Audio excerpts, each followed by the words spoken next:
Hey guys, and welcome back to this channel. In this video, I'll be showing you guys how you can rate your experience on Roblox games that you've played on.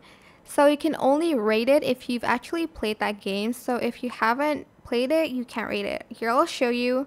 I haven't played this game, and I'm gonna try to rate it, but I can't because I must visit this experience before rating it. So if I scroll down to Dress to Impress, sorry if I just click on this game a lot.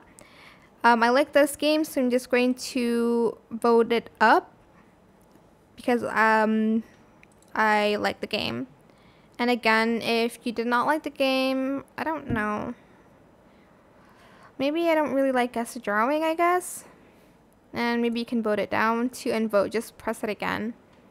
And that is pretty much it. You'll be able to see like how many people like upvote the game and each one.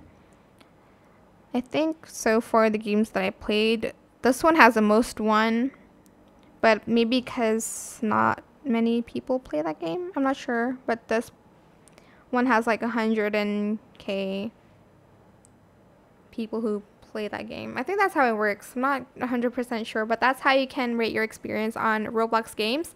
Hope it was helpful for you guys. Don't forget to like, comment, share, and also subscribe to this channel if you haven't done that already. If you have any more questions about this video, leave it in the comment section down below. I will try my best to answer them all for you guys.